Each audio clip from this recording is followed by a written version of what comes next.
तो अभी right no मैं डिस्कस कर रहा हूँ ईएमआई, राइट। और इसमें मैं आपको डिस्कशन करने वाला हूँ टाइप्स इसका, ठीक है ना। तो इसमें एक्चुअली स्टैटिक ईएमआई, ठीक है, और डायनेमिक ईएमआई और आपका पीरियोडिक ईएमआई, ठीक है, पीरियोडिक ईएमआई। ओके, तो इसमें स्टैटिक ईएमआई में आप ले लो ऐसा, जैसे फाई इज इक्वल टू क्या होता है, बी ए कॉस थीटा ना।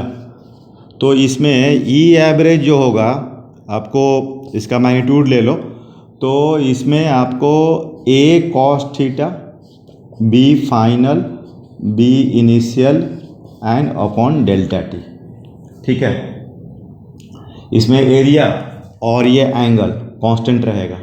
और डायनेमिक में ई एवरेज ये आपको B cos theta, A final minus A initial upon delta T, ठीक है। उसके बाद पीरियोडिक में ई एवरेज, मतलब मैं मॉड की बात कर रहा हूँ, साइन नहीं ले रहा हूँ, केवल मैग्नीट्यूड की बात कर रहा हूँ। तो ये होगा B A cos theta final cos theta initial upon delta T, ठीक है। तो ये टाइप्स ऑफ ईएमआई हो गया, ठीक है ना। जैसे एग्जांपल के लिए, जैसे ये देखो आप, जैसे पीरियोडिक ईएमआई, तो पीरियोडिक ईएमआई उसमें क्या हो रहा है, बी और ए कांस्टेंट है और थीटा चेंज कर रहा है। जैसे ये लूप ले लो, ये मान लो नंबर ऑफ टर्न्स कितना है, एन, इसका एरिया आप ले लो ए, ये रेजिस्टेंस ले लो आर, कंडक्टिंग लूप है, और इसको डायमीटर के रेस्पेक्ट में, ये डायमीटर हुआ, ठीक है, उसको ओमेगा से तुम रोटेट कर रहे हो, ठीक है। और मान लो ये मैग्नेटिक फील्ड है, अपन क्या मैग्नेटिक फील्ड बी ले लो, ठीक है। ये थर्ड वाली बात मैं कर रहा हूँ, पीरियोडिक ईएमआई, ठीक है ना। ये जनरली जो पीरियोडिक ईएमआई यूज होगा ना, एसी जनरेटर में होगा। किस में यूज होगा, एसी जनरेटर में, राइट। तो इसमें तुम्हारा फाई जो होगा at any time T, N B A cos theta, ठीक है, phi is equal to B dot A, right, B dot A. तो ये हो गया तुम्हारा बी ए कॉस थीटा। तो अब इसमें जो आपका थीटा को क्या लिख सकते हो, omega T, phi is equal to N B A cos omega T, ठीक है। एन क्या है, number of the turns, N क्या है, number of the turns. A हो गया एरिया ऑफ द लूप, ये इसका एरिया हो गया, ठीक है। अब इसमें तुम ऐसा करो, अब इसमें ईएमएफ मॉड ऑफ ई ले लो, तो ये mod of D phi by D T, मतलब हम लोग कोई साइन नहीं लेने वाले। और देखना, अगर तुम टाइम के रेस्पेक्ट में इसको डिफरेंशिएट करोगे, D by D T of cos omega T, तो पहले तुम ओमेगा टी के रेस्पेक्ट में करो, मतलब D by D of the omega T cos omega T and into D by D T of the omega T, right. तो इसमें जो होगा, इसमें देख लो, कॉस ओमेगा टी का क्या होगा, माइनस साइन ओमेगा टी, और इसका ओमेगा टी का, तो ओमेगा तो कांस्टेंट हो गया, and D by D T of the T कितना हो जाएगा, 1। तो ये minus omega sine omega T. खैर मैं तो मॉड ले रहा हूँ, तो माइनस का तो इसमें कोई यूज होने वाला नहीं है, ठीक है। तो कितना हो गया ये आपको, इसमें जो D phi by D T, तो एन बी ए ओमेगा और कॉस ओमेगा टी का ये omega sine omega T, clear. तो ये हो गया तुम्हारा क्या, इंड्यूस्ड ईएमएफ, ठीक है। और रेजिस्टेंस क्या है बोलो, आर ना। तो इसमें जो तुम ये लोगे, इसका क्या बोलते हैं, आई, तो I is equal to E by R, तो N B A omega sine omega T, ये हो गया आर।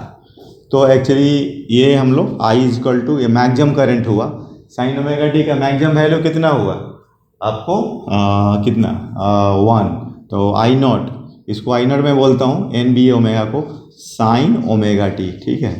तो ये हो गया तुम्हारा एसी करंट, ये जनरेटर में, एसी जनरेटर में यूज होता है। और ये स्पेशल एक 12th में आपका ये चैप्टर्स है, तो इसमें हम लोग स्पेशली इसको डिस्कस करेंगे।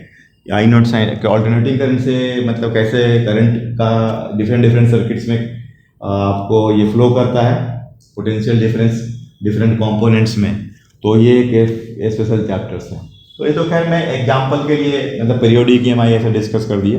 तो अभी हमारा क्या स्टैटिक ईएमआई है ना।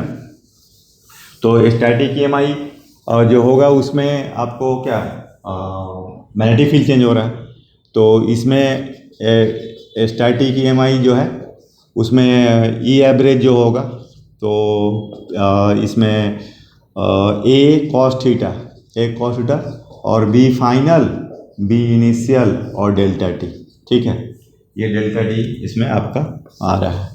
ठीक है, तो एक जनरली मतलब ये देखना, ये बी चेंज हो रहा है तो ये बी कैसे चेंज होगा, आई जब चेंज करेगा।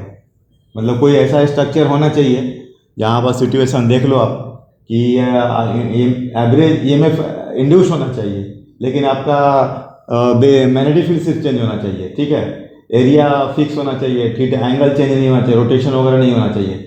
मतलब कुछ ऐसा कि मान लो ये इस तरह का कोई स्ट्रक्चर है सोलेनोइड टाइप का। ठीक है, अब इसमें तुम करंट ले लो आई, और अगर तुम इसको चेंज कर रहे हो तो यहाँ से जो फ्लक्स लिंक्ड हो रहा है, ये जो दिख रहा है ना फ्लक्स, ये जो लिंक्ड हो रहा है वो क्या होगा, वो चेंज करेगा, ये चेंज करेगा, तो फिर क्या होगा, ईएमएफ इंड्यूस्ड होगा।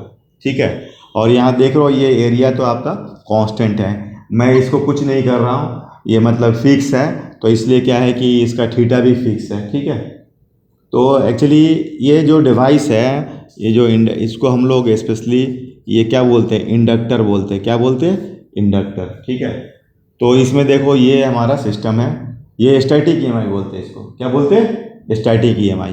तो अब इसमें देखो आप आई चेंज हो रहा है, तो ये जो फ्लक्स लिंक होगा ना इसमें, वो आपका जो इंडक्टर टाइप ये जो डिवाइस है इसको इंडक्टर बोलते हैं। तो इसमें जो फाई होगा, जो फ्लक्स लिंकेज है, फाई क्या है, फ्लक्स लिंक्ड है ना, फ्लक्स लिंक्ड। तो ये जो तुम्हारा दिख रहा है फाई, ये डायरेक्टली प्रोपोर्शनल टू आई, या phi is equal to L I. L को हम लोग बोलते हैं coefficient of self induction. L को क्या बोलोगे, coefficient of self induction, right, self induction. ठीक है, तो ये phi is equal to L I. ठीक है, अब इसमें ये आप देख लो कि ये जो आपका क्या बोलते हैं, एल जो है फाई बाई आई, ऐसे तो ये रिलेशनशिप है, इसमें L is equal to phi by I, लेकिन ये फाई और आई पर नहीं डिपेंड करता है। ये जो दिख रहा है ना इसका, ये सब ज्योमेट्री है, प्लस ये अंदर में क्या मीडियम, इस पर डिपेंड करेगा। ये हम लोग सोलेनोइड वगैरह के लिए डिस्कशन करेंगे। ये कैलकुलेशन वाइज के लिए ठीक है, फाई बाई आई यूज होता है। जैसे ये मान लो ना, ये तुम्हारा एरिया क्या है, ए है, और ये एल है लेंथ, और एन है नंबर ऑफ टर्न्स। ठीक है, तो इसमें जो होगा ये आपको L is equal to mu naught N square A by L. ये इसका यूनिट क्या होता है, हेनरी होता है। ठीक है, इसको यूनिट होता है henry. L is equal to mu naught N square A by L. ठीक है, तो इसको भी हम लोग कैलकुलेट करेंगे, L is equal to five by I. तो एक तो ये देखो आप, अगर ऐसा देखो सोचते हो कि phi is equal to L I, तो अगर मैं बात करूँ इसका, E is equal to minus D by D T of the phi here, तो E is equal to minus D by D T L I.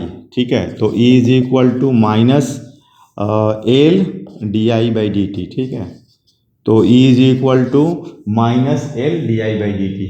Okay, तो ये हो गया इंड्यूस्ड ईएमएफ। क्या हो गया, इंड्यूस्ड ईएमएफ। ठीक है, इंड्यूस्ड ईएमएफ है ना।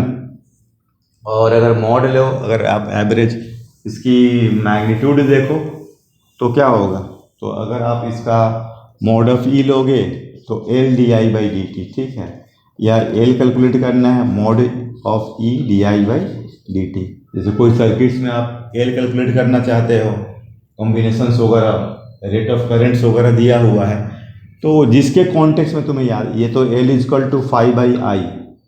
जैसे तुम कैपेसिटर्स में C is equal to Q by V. ठीक है, C is equal to epsilon A by D. उसी तरीके से तुम्हारा ये जो डिवाइस है, ये देख रहे हो, ये एरिया, ये L, number of turns N, तो इसमें जो बी इज इक्वल टू जो फ्लक्स होगा, ये जो फ्लक्स होगा वो क्या बोलते हैं, सॉरी, इसका जो एल होगा mu naught N square A by L, ये भी हम लोग सब प्रूफ करेंगे। ठीक है, तो इस तरीके से ये स्टैटिक ईएमआई है ना। अब उसमें तुम कोई इसका सॉल्विंग वगैरह देखो, जैसे ये सोलेनोइड का जो मैंने भी बोला ना कि कैसे निकालना है, तो देख लो इसमें ये इंडक्टर है, सोलेनोइड है, लॉन्ग सोलेनोइड, ये एल हो गया और नंबर ऑफ टर्न्स एन है। इसमें मान लो करंट आई, ठीक है ना, क्योंकि तुम्हें तो पता है कि एल जो होता है 5/I लिखते हो, लेकिन इस पर तो डिपेंड नहीं कर रहा है, डिपेंड नहीं कर रहा। तो इसमें एल इज इक्वल टू कितना 5, तो 5 कितना हो जाएगा, एक कर लो, तो B into A by I, तो B mu naught N I A और बाई आई। अब देखना इसमें टोटल फ्लक्स निकालना है, ये तो तुमने एक लूप का लिया तो उसमें एन से मल्टीप्लाई करोगे, और ये म्यू नॉट इसका N by L I A N I, तो आई कैंसल, तो mu naught N square A L. ठीक है, तो ये आपका जो हो गया एल आ गया। ठीक है ना, ओके।